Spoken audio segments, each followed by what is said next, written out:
ఎప్పుడైనా two teeths కాంటాక్ట్లో వచ్చినప్పుడు ఆ కాంటాక్ట్ పాయింట్ దగ్గర ఒక నార్మల్ కనుక గీస్తే ఆ normal plus line joining centre of gear 1 gear 2 కలుపుతూ ఒక లైన్ గీస్తే ఆ టూ లైన్స్ మీట్ అయ్యే point is called as pitch point. అంటే line of action, the normal which we are drawing at the point of contact of two gears will pass through a fixed point called as pitch point. So ఎప్పుడైనా ఒక normal point of contact దగ్గర draw చేస్తే ఆ normal అనేది pitch point నుంచి pass అవ్వాలి. So ఇమేజ్లో చూపిస్తే ఇక్కడ పాయింట్ ఆఫ్ కాంటాక్ట్ దగ్గర ఒక నార్మల్ గీసాడు. ఆ normal plus line joining centre of gears నుండి ఒక లైన్ పాస్ అయింది. ఆ లైన్ రెండింటిని మీట్ అయ్యే పాయింట్ ఉంది కదా, that point we call it as pitch point.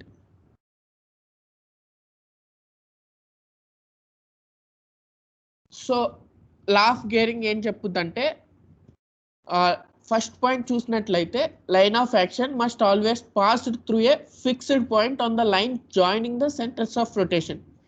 Line of action అంటే ఏంటంటే కామన్ నార్మల్ అనమాట. ఒక నార్మల్ గీయాలి, ఎక్కడ టూత్స్ మీట్ అయ్యే పాయింట్ ఆఫ్ కాంటాక్ట్ దగ్గర గీసే నార్మల్ లైన్ని మనం లైన్ ఆఫ్ యాక్షన్ అంటాం. ఆ లైన్ ఆఫ్ యాక్షన్ ఎప్పుడు ఓ ఫిక్స్డ్ పాయింట్ నుంచి పాస్ అయింది. ఆ ఫిక్స్డ్ పాయింట్ ఏంటంటే పిచ్ పాయింట్. సో ఈ line of action O2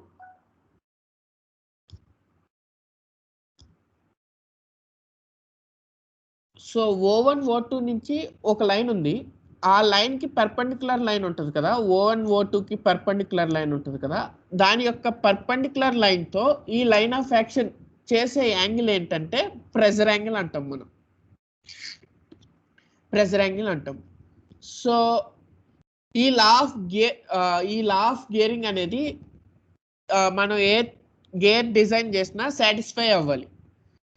satisfy అయితేనే మనకి R1 ω1 = R2 ω2 రిలేషన్ అనేది వస్తుంది. సో లా ఆఫ్ గేరింగ్ ని సాటిస్ఫై చేసే ఏ గేర్ ప్రొఫైల్ అయినా మనం కాంజుగేట్ ప్రొఫైల్ అంటాం. సో బేసికల్లీ కాంజుగేట్ ప్రొఫైల్స్ అనేవి two types, involute profile, cycloidal profile. Involute profile అంటే బేసిక్ డెఫినేషన్ టెక్నికల్గా చెప్పాలంటే ఈ లైన్ ఆఫ్ యాక్షన్ ఉంది కదా, ఏవైనా టూ టీత్స్ మీట్ అయ్యే పాయింట్ దగ్గర డ్రా చేసే నార్మల్ లైన్ని లైన్ ఆఫ్ యాక్షన్ అంటాం. ఆ లైన్ ఆఫ్ యాక్షన్ అనేది కాన్స్టెంట్ యాంగిల్ చేయాలి. దేంతో O1 O2 నుంచి పాస్ అయ్యే లైన్తో కానీ దాని యొక్క పర్పెండిక్యులర్ లైన్తో కానీ లైన్ ఆఫ్ యాక్షన్ అనేది కాన్స్టెంట్ యాంగిల్ మెయింటైన్ చేయాలి. అలా ప్రెజర్ యాంగిల్ కాన్స్టెంట్ ఉంటే such profiles we call it as involute profiles. Cycloidal profile అంటే లైన్ ఆఫ్ యాక్షన్ ఉంటుంది, అది ఎప్పుడూ పిచ్ పాయింట్ నుంచి పాస్ అయ్యింది కానీ ప్రెజర్ యాంగిల్ మారచ్చు. Such profiles we call them as cycloidal profiles. So normal definition చెప్పాలంటే involute profile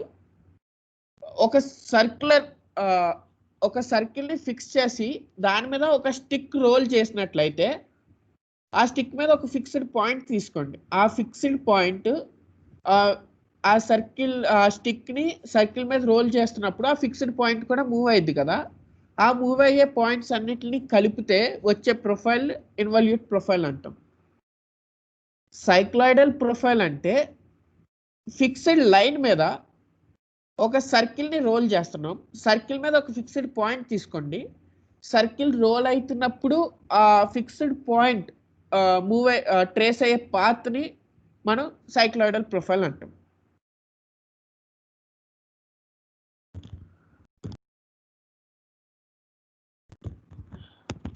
so next involute profiles, cycloidal profile.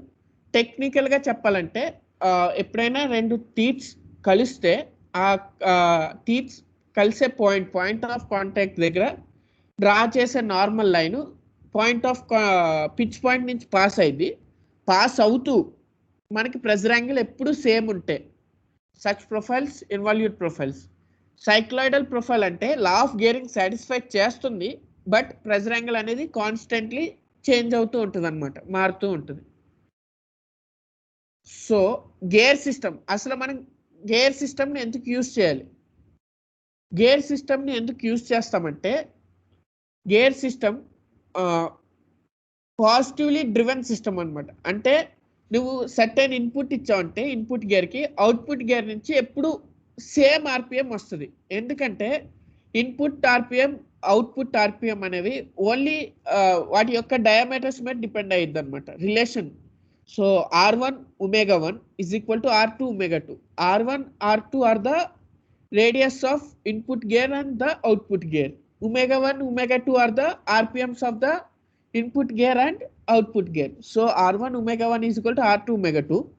So input gear RPM omega fix చేసినట్లయితే R1 R2 they are constant. So we'll get a constant output ω2. So అలా రావడాన్ని మనం positively driven అని అంటాం. అంటే constant output వస్తుంది అనమాట. అలా కాకుండా బెల్ట్ పుల్లే సిస్టమ్ తీసుకుంటే ఇన్పుట్ సమ్ 100 ఆర్పిఎం ఇస్తే output plus or minus 5 RPM, అంటే కాన్స్టెంట్ ఆర్పిఎం రాదు, సమ్ రేంజ్ అనేది ఎగ్జిస్ట్ అయ్యిద్ది అనమాట. Because of frictional losses, slip and all those reasons are responsible for range of output అనమాట. So input 100 అయితే output 195 అవ్వచ్చు, 196 అవ్వచ్చు, 200 అవ్వచ్చు. So plus or minus some 5 RPM మనకి డిఫరెన్స్ వస్తూ ఉంటుంది.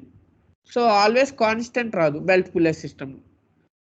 సో గేర్ మేకరు లా ఆఫ్ గేరింగ్ని ఫాలో అవ్వకపోతే ఏమైందంటే, మనం లా ఆఫ్ గేరింగ్ ఎందుకు చేస్తున్నామంటే మనకి R1 ω1 is equal to R2 ω2 relation రావడం కోసం లా ఆఫ్ గేరింగ్ ఖచ్చితంగా ఫాలో అవ్వాలి. So law of gearing follow అయితే మనకి ఎప్పుడు కాన్స్టెంట్ అవుట్పుట్ వస్తుంది. In case law of gearing fail అయిందంటే మనకి కాన్స్టెంట్ అవుట్పుట్ అనేది రాదు. ఓకే, మనకి ఇన్వాల్యూట్ సైక్లాయిడల్ ప్రొఫైల్స్ ఉండాలి అంటే ఖచ్చితంగా లా ఆఫ్ గేరింగ్ని సాటిస్ఫై చేయాలి. లా ఆఫ్ గేరింగ్ సాటిస్ఫై చేయట్లేదు అంటే అవి ఇన్వాల్యూట్ సైక్లాయిడల్ ప్రొఫైల్స్ కావు. Okay, so what will happen if a gear maker doesn't follow the law of gearing అంటే ఇన్వాల్యూట్ ప్రొఫైల్ సైక్లాయిడల్ ప్రొఫైల్ని మెయింటైన్ చేయలేము. మనకి ω1 ఇన్పుట్ ఆర్పిఎం ఫిక్స్ చేసినప్పుడు మనకి కాన్స్టెంట్ ఆర్పిఎం రాదు in case if you are not following law of gearing. So gear trains, అసలు gear trains ఏంటి? Gear trains అంటే set of gears or combination of different gears. Okay, 2 కానీ 3 కానీ 4 కానీ గేర్స్ని మనం వాడుతున్నట్లయితే వాటిని గేర్ ట్రైన్స్ అంటాం. సో గేర్ ట్రైన్స్ మనకి R1 ω1 is equal to R2 ω2 అని తెలుసు. సో R1 తెలుసు, ω1 నువ్వు ఇన్పుట్ ఇస్తావు.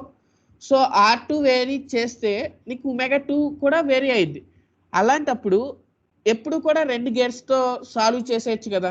మనకి ఎందుకు మరి సెట్ ఆఫ్ గేర్స్ అనేవి ఉంటాయి అంటే, ఇప్పుడు 2 గేర్స్ వాడామనుకో, for example R1 ω1 R2 ω2. So R1 fix, ω1 fixed, R2 మనం ఫిక్స్ చేయాలి.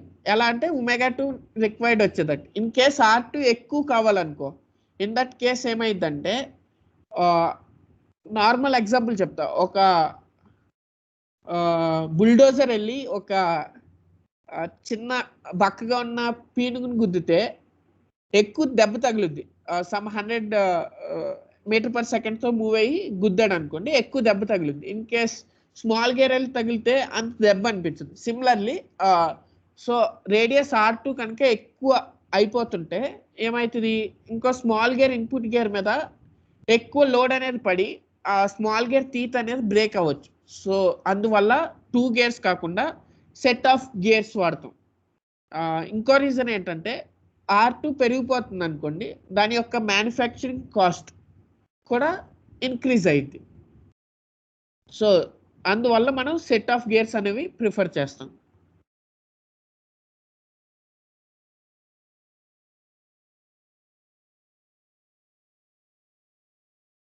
సో నెక్స్ట్ స్పీడ్ రేషియో అంటే ఏంటంటే input RPM by output RPM అన్నమాట. ఇన్పుట్ గేర్ని మనం డ్రైవర్ గేర్ అంటాం, అవుట్పుట్ గేర్ని డ్రివెన్ గేర్ అంటాం. So RPM of the driver gear by RPM of the driven gear is called as velocity ratio. So train value అంటే inverse of velocity ratio is called as train value. Next module అనేది ఎలా define చేయాలంటే ఒక gear తీసుకుంటే దాని యొక్క diameter by ఆ గేర్కి ఉండే number of teeth divided by number of teeth of the gear, అది మాడ్యూల్ అంటే. ఇప్పుడు ఏమైనా 2 గేర్స్ మెష్ అయినాయి అంటే వాటి యొక్క మాడ్యూల్స్ సేమ్ ఉంటాయి అన్నమాట. Whenever 2 gears are in mesh they will have same module. So module అంటే ఏంటి, d1/t1 ఈక్వల్ టు d2/t2, ఎందుకంటే మాడ్యూల్స్ అనేవి సేమ్ కాబట్టి 2 గేర్స్ మెష్లో ఉంటాయి. సో మనకి వెలాసిటీ రేషియో అంటే ఏం చెప్పాను, driver gear RPM by driven gear RPM అని చెప్పిన. So driver gear RPM ω1 by driven gear RPM ω2. So నీకు లా ఆఫ్ గేరింగ్ సాటిస్ఫై అయితే రిలేషన్ ఏంటి, R1 ω1 is equal to R2 ω2, అంటే ω1/ω2 is equal to R2/R1, R2/R1 is equal to d2/d1. So velocity ratio ఏమైనప్పుడు ω1/ω2 is equal to d2/d1 అయింది. Similarly మనకి modules same ఉంటాయని తెలుసు mesh అయితే. So d1/t1 is equal to d2/t2. So t1/t2 is equal to d1/d2. So directly proportional అవుతుంది, t is directly proportional to d అవుతుంది. So అప్పుడు ఏమవుతుంది, velocity ratio ω1/ω2 equal to d2/d1 equal to t2/t1. So మనకి gear trains అనేవి several gear trains ఉన్నాయి, 4 types ఉన్నాయి majorly. Simple gear train, compound gear train, reverted gear train, planetary or epicyclic gear train. Simple gear train అంటే ఏంటంటే వాటి యొక్క shafts ప్యారలల్గా ఉంటాయి అండ్ దట్టు ఈచ్ షాఫ్ట్ మీద ఒక గేరే ఉంటుంది. సో డ్రైవర్ గేర్, ఇక్కడ మీకు ఇమేజ్ చూసినట్లయితే driver gear, idler gear, driven gear, 3 gears ఉన్నాయి. సో మనకి ఎప్పుడైనా 2 గేర్స్ మెష్లో ఉంటే డ్రైవర్ గేర్ది ఫర్ ఎగ్జాంపుల్ 2 గేర్సే మెష్లో ఉన్నాయి, ఫస్ట్ గేర్ క్లాక్ వైజ్లో తిరిగితే సెకండ్ గేరు యాంటీ క్లాక్ వైజ్లో తిరుగుద్ది. ఓకే, సో రెండింటికి ఆపోజిట్ డైరెక్షన్స్ ఉంటాయి. ఇప్పుడు ఏం చేస్తాం, ఐడ్లర్ గేర్ పెట్టడం వల్ల driver gear for example anti clock wise అయితే ఐడ్లర్ గేర్కి క్లాక్ వైజ్ వస్తుంది, మళ్ళీ idler gear to output gear driven గేర్కి వెళ్ళేటప్పటికి మళ్ళీ డైరెక్షన్ చేంజ్ అయింది. So idler gear is used to change the direction of output gear, అంటే డ్రివెన్ గేర్కి డ్రైవర్ గేర్కి సేమ్ డైరెక్షన్ ఉండాలి అనుకున్నప్పుడు ఐడ్లర్ గేర్ వాడచ్చు. సో వెలాసిటీ రేషియో ఏంటి, equal to ω1/ω2 into ω2/ω3. So ω2 cancel అయిపోయి ω1/ω3 మిగిలింది. So velocity ratio is ω1/ω3. Train value is ω3/ω1.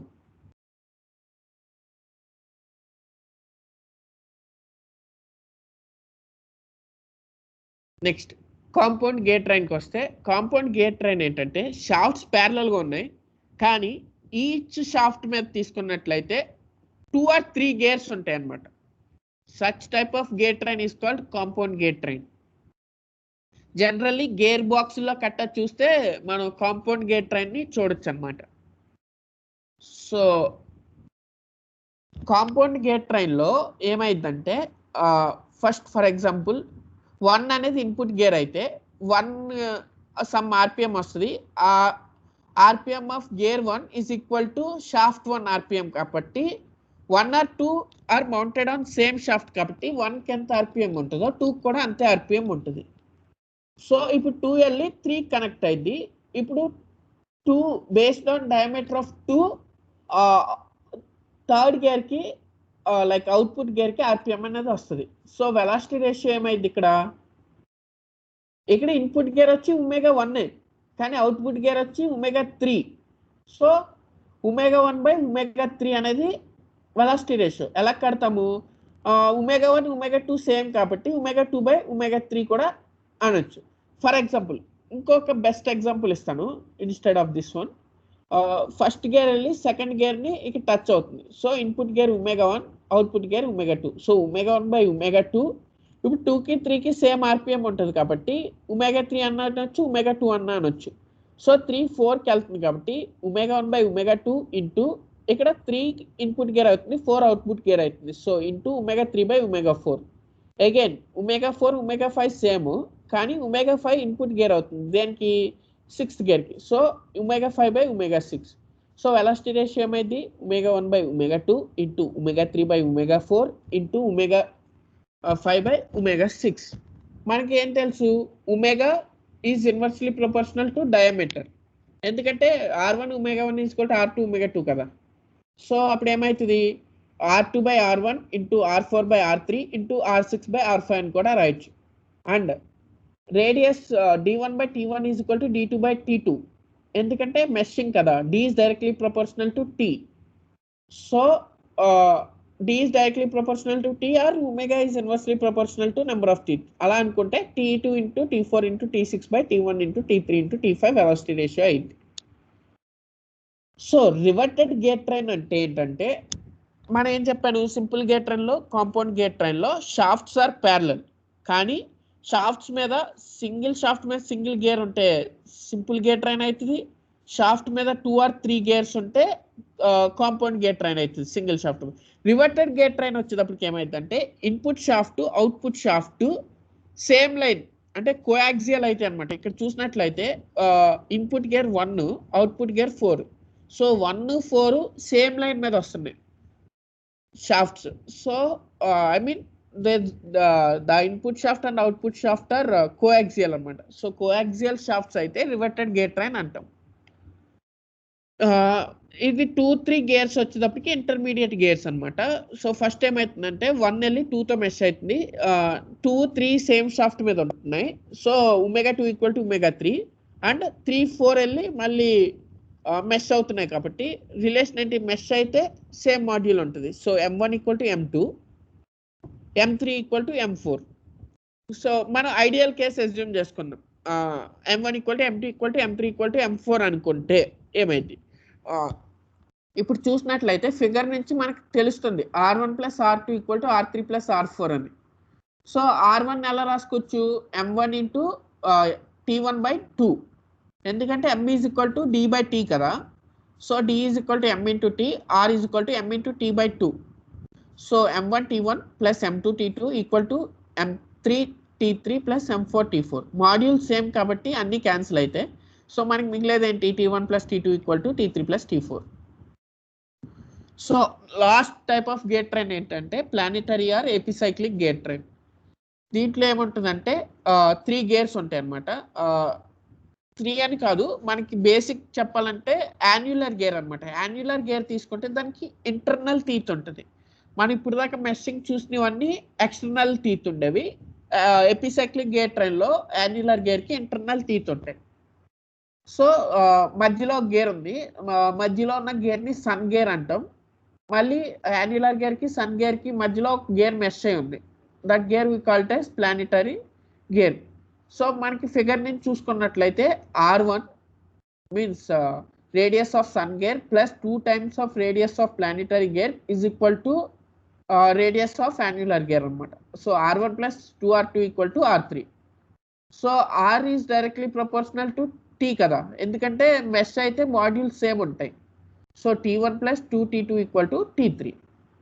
So ఇది గేర్ ట్రైన్స్ అనమాట. So why gear trains are positively driven అంటే తెలిసిందే, R1 ω1 = R2 ω2.